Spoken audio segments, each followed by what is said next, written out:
Hello everyone and welcome to Azam Sharp Weekly. In this video, I'm going to go over that how you can integrate Vapor 4 application with a Postgres database. Now, the first thing you need to do is obviously to install Postgres, and the easiest way to install Postgres is by using or installing the Postgres app. You can see that I have the Postgres app already installed.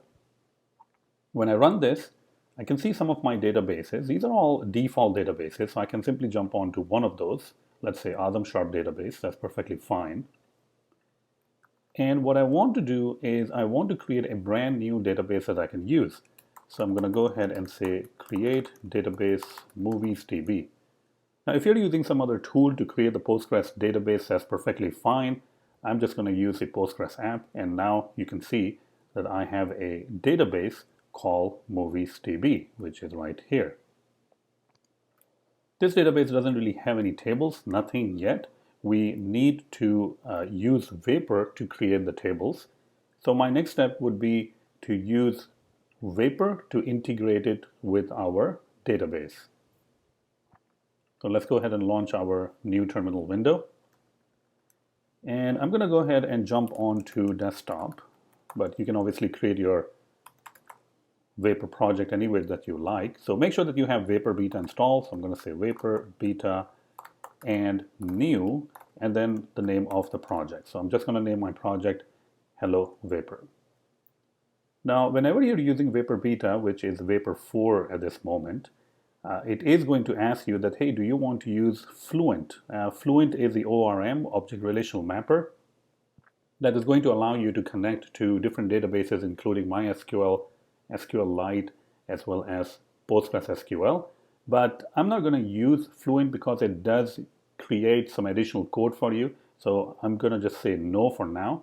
So we're just creating a normal Vapor app with no integration with Fluent. We are going to add Fluent later on. Now I can go ahead and jump into the Hello Vapor folder and open package.swift file. So let's go ahead and open package.swift. The package.swift file is the Swift package manager, which contains all the different packages that you will be needing to create your app. Right now, you can see that the scheme is not really selected, and now actually it is selected. But over here, you can see on the left side, these are the different dependencies that I have that the Vapor needs to run the Vapor application. Now, if this is the first time you're creating your Vapor app, it might take a little bit of time to create or download these dependencies. But for me, it was pretty quick because I have been doing Vapor for some time now, so you can see that it is already downloaded. Make sure that you are selecting your Mac, and make sure that you are selecting your actual project over here, the target for Hello Vapor. One other thing that you need to set up is the working directory.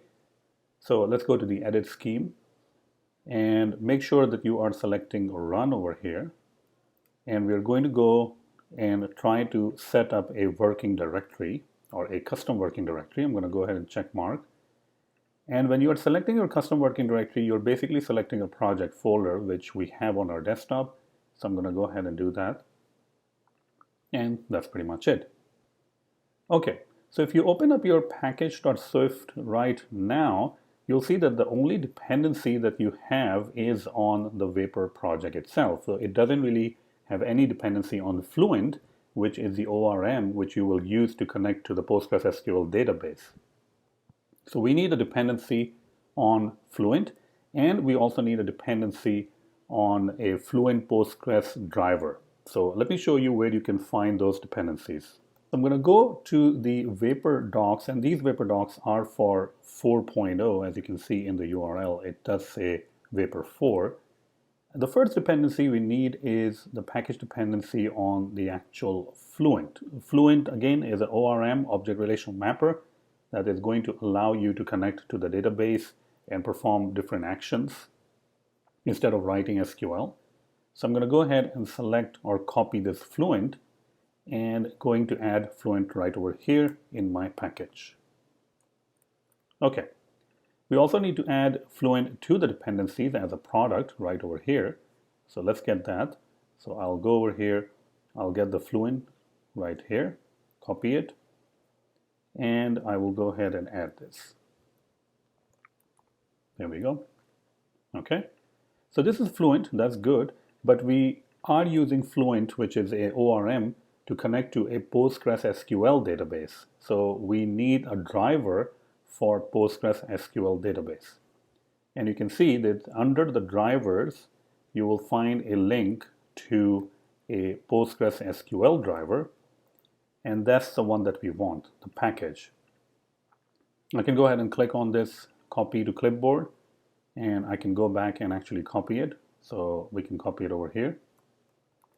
There we go. And I also want to add this to a product as a dependency. So I'll go and I'll add that over here. I'll copy this part also, and I will go ahead and add it over here also. There we go. And that's pretty much it. All right. Now you can see on the left-hand side, it has been downloading all the different stuff. Right over here, you can see that all the things are being downloaded.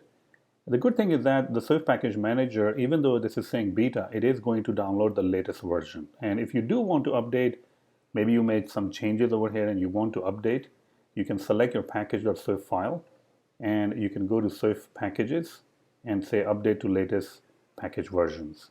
So if there is a latest version, maybe they released it or something that you need to download, you can always do that.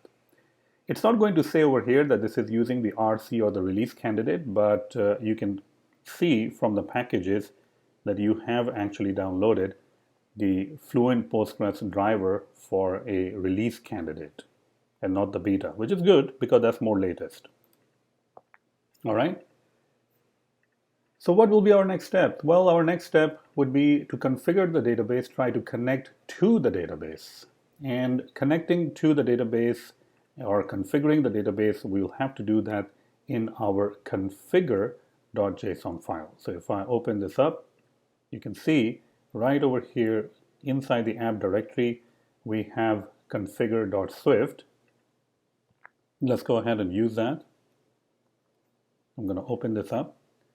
And we're configuring our database, meaning we're trying to connect to the database. So I will go ahead and import, first of all, Fluent. And I will import Fluent Postgres driver. And now I will configure the database. So I'll say app.databases.use. And the database we're using is the PostgreSQL database.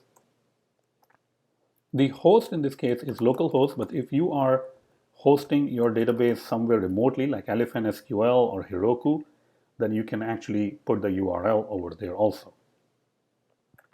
For the username, I'm just going to say, well, Postgres, I guess. Postgres is a username already created whenever you use a Postgres app to install the Postgres database or the Postgres server. And the password, the default password is currently none, like nothing, so you can use that. But if you want to change the password, then you have to go to your database and create password if you want to use that. Also, which database are we trying to connect? Well, database name is MoviesDB, and as we are using PSQL. Great. Okay, so this will hopefully connect to our database. Make sure that your database server is running. So if I open up my Postgres app, I can see that my database server is actually running over here. And I do have a database called MoviesDB, which we created earlier on. Now the next step for us will be to create a particular table. All right, so I'm going to go over here and I will go ahead and create a new folder, and I would name that folder Migrations. Whenever you're using any ORM in pretty much any language, it doesn't really matter if we're using this in Swift language using Vapor, but if I had to do the same thing in JavaScript using SQLize or Entity Framework, I have to write these migrations. Migration basically simply means that we are writing Swift code or any other language code, if you are using any other language, to change the structure of the table. Now that also means that changing the structure can also mean that you are creating the table, you are dropping the table, or you are changing the column of the table. And the main purpose of these migration is that you have a history of the changes that you did to the table. So when a new person joins your team, they only have to run the migration to bring their machine up to date. So we're creating a migration. I'm going to call it create movie, which means that I'm just going to be creating a movie table. But this is completely up to you, whatever you call your migration name. Make sure that your migration name is actually descriptive. So create movie, which basically means that I'm going to be creating a table for movies. So create movie, and we will be using, or we will be migration protocol. Now there are two functions that we need to implement to conform to the migration protocol. One is the prepare function, and the other one is the revert function. The prepare function simply means that once this migration runs, what do you want to do in this migration? And what we want to do in this migration is to actually create the table. So database.schema, and this is the name of the table that we want to create, movies. That will have an ID column, which will be the primary key of the movies table. And it will also have an additional column called title, which will be of type string. All right, and go ahead and create the table. Go ahead and arrange it in a different way. I'm going to say Control I, there we go. And now let's go to the revert function. Now, whatever you did over here, basically what we did was creating a table. We will do the opposite over here. So we will remove the table. So why do we have this revert function? Well, the whole point of revert function is to go back in time, meaning if you want to undo. So you can think of this as undo.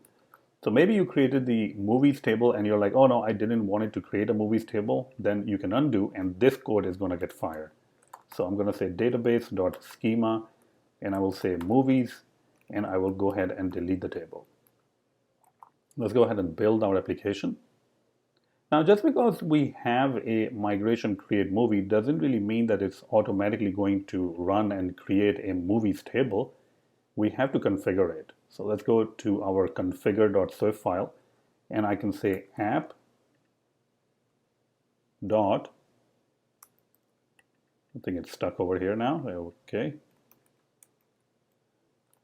app.migrations.add, and you add the migrations that you want to run. In this case, we want to run a migration called create movie, so I'm just going to pass in create movie. There we go, and let's go ahead and build that. app.migrations.add, and you add the migrations that you want to run. In this case, we want to run a migration called create movie, so I'm just going to pass in create movie. There we go, and let's go ahead and build that. Now, if I run the application right now, the configure function is going to get fired and the migrations are going to run, and hopefully we will get the movies table. Let's go ahead and do that. So I'm going to go ahead and press on this play button. This will hopefully run our code, and it will run the configure function, which in turn will connect to the database and run the migrations. If the migrations are successful, then we should be able to see our table being created. So you can see right now that the server is definitely running. You can see right there. But we also want to see that if our table is being created or not. Now, in order to run these migrations, you do have to use the command line tools to execute it. So I'm going to go to my terminal. And if you don't run the migration, the table will never be created, right? So I'm going to say vapor beta run migrate. All right. Now this is going to take a while to run because it's going to first build the application. And right at the bottom, when it's done building, then it's going to say, hey, do you want to run this migration called create movie? And then we will say yes. So let's go ahead and make sure that it builds successfully. And then we're going to come back to see that last step where it is asking us to run the migration. All right, so here we go. That's the last step. It is basically asking, would you like to continue? And this migration create movie will be executed. I'm just going to say yes, and the migration was successful. Great. So if the migration was successful, this means that it created that particular table, the movies table. So we can actually go ahead and check. I'm using Postgres over here, but you can use any tool to look at your Postgres database more visually.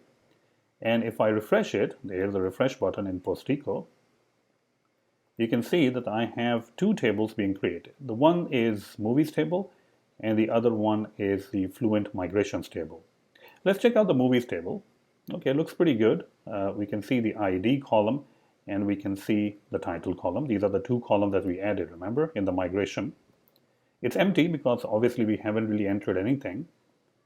And then we have the migration, Fluent migrations table. Now this table is maintained by Fluent ORM, so don't mess around with this table. This table is used to keep track of which migrations have already been run. So when the next time you run the migrations, create movie migration is not going to run because it's already in the table. All right. Okay, so this is great. We have our table being created, but now the question is, how do we insert into this particular table? For this, I'm going to go into routes. And although it is a good idea to create your controllers, but to keep things simple, I'm just going to implement something in the routes itself. Now, we don't really have any interface like iOS app to connect with it, but we can always use Postman, try to see what exactly is going on. App.post. We will post to movies. We will get access to the request, and we are going to go ahead and return a future of movie. Now, future promise is, in this case, it's kind of like the same thing. Basically, this means that this will be returned later on, so it's not going to block the thread or block the request. It is a future, which it means that it's just going to be, well, returned later on. Let movie equals to try request.content, which means request.body.decode.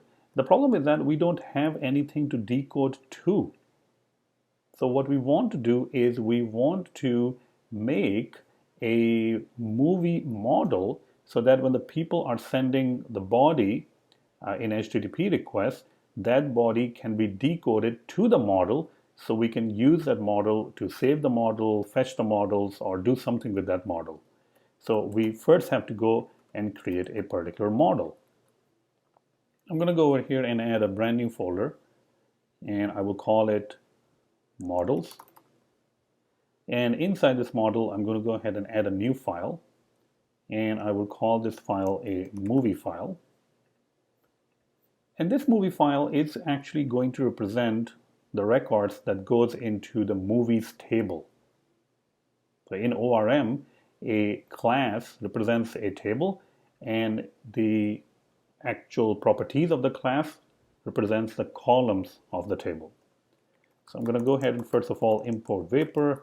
I'm going to also import Fluent. I'm also going to import Fluent Postgres driver.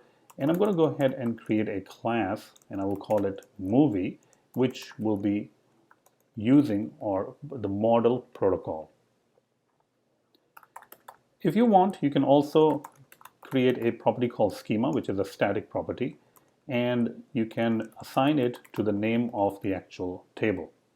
So our table name is movies, so I'm just saying that my schema, the table, is movies.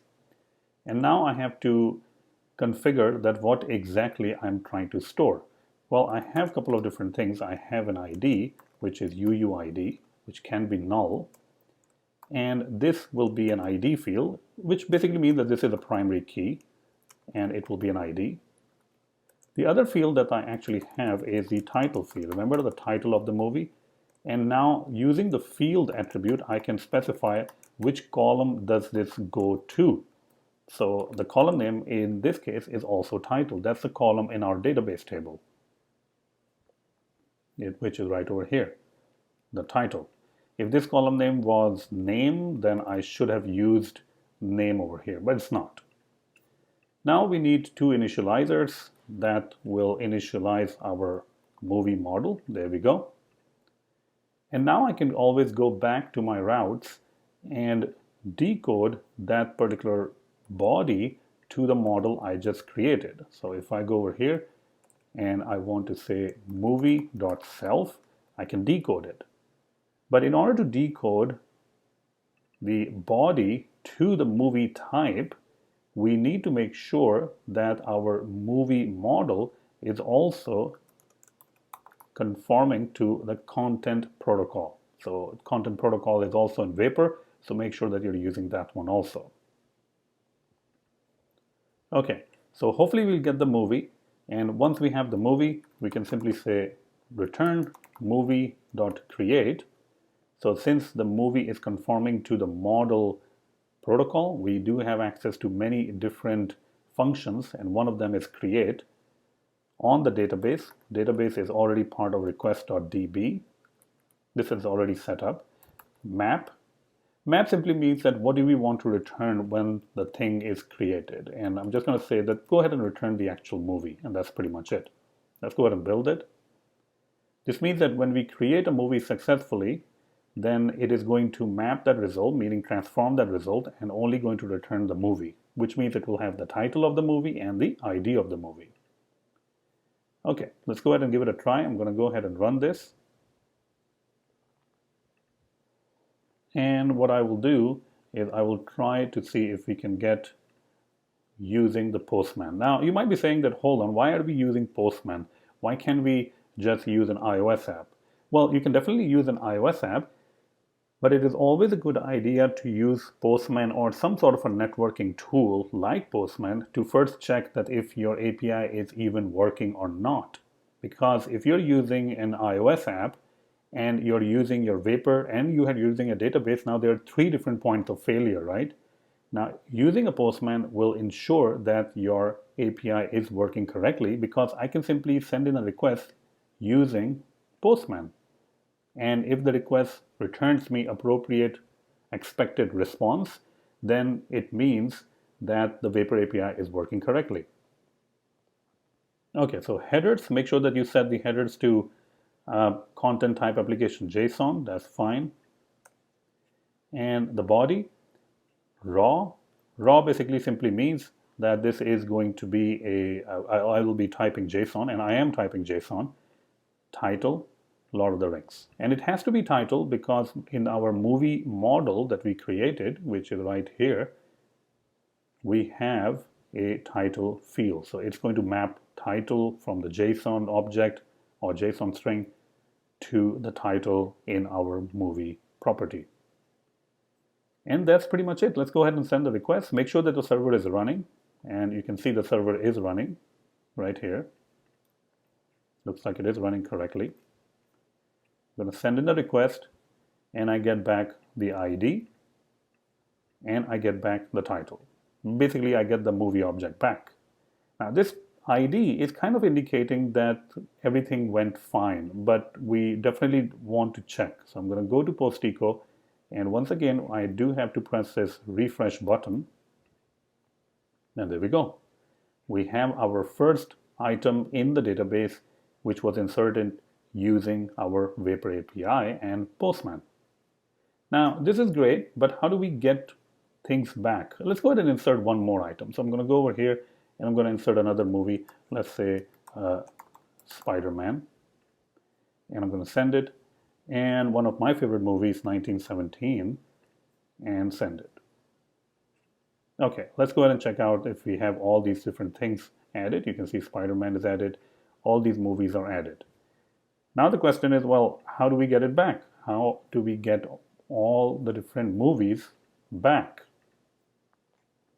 So we will go ahead and create a route called app.get. And get means that movies. So this means that we are going to be going to movies to execute this particular route. This route will also be movies, but with post. So the HTTP method is different. And we are going to get access to the request in. And now we can use the movie class or the model, and movie model does have some function called query, which we can pass request.db.all. And that's pretty much it. I mean, that's all the code that you need to return all the movies. Now, since this is a GET request, you can use any browser to execute that, but I'm just going to use Postman to use this. All right, so our server is running. Let's go back to Postman and try to find out the movies. So I'm going to go over here, and you can see the URL is now movies. I'm going to send in the request, and here we go. We actually were able to get back all the movies. Now, in your iOS application, you can obviously go through these movies and display these movies in some sort of a list and all that. But this is kind of a proof that we are able to fetch the movies. We are also able to create the movies using Vapor. So in this video, you learn a lot of stuff. You learn that how you will integrate Fluent and Fluent Postgres provider into your application. You also learn how to write a migration, which will allow you to create a table and then create a model, and finally use your routes to execute the create command to create a record and query.all command to get all the records. So hopefully in the future I will be making more videos regarding Vapor. I am currently working on a course, a brand new course on Vapor. So all of this and more will be addressed in that particular course. But I just wanted to give you an idea of how to use Vapor if you want to create your own server. If you like my channel and want to support me, then the best way would be to check out my Udemy courses. You can see that I have many different Udemy courses on SwiftUI, test-driven development, behavior-driven development, RxSwift, MVVM design pattern, ARKit, Flutter, Combine, and you can see the list just goes on and on. The best way to get these courses is to simply use the YouTube description, and you will find all the links in the YouTube description. And if you use the links in the YouTube description, then it will really help me a lot, because those are referral links, and whenever you use those links, I will get a little bit of a bigger piece of the pie, or biggest piece of the revenue. So definitely use the YouTube links. There's also a link for a Patreon. If you want to support me on a monthly basis, that's fine. As you can expect, these videos takes literally forever to create, and there's a lot of research and work behind these videos. So I definitely hope that you appreciate all the hard work, and in order to support these videos and keep these videos going, definitely buy my courses or Patreon. Thank you so much, and I really hope that you have enjoyed this latest video.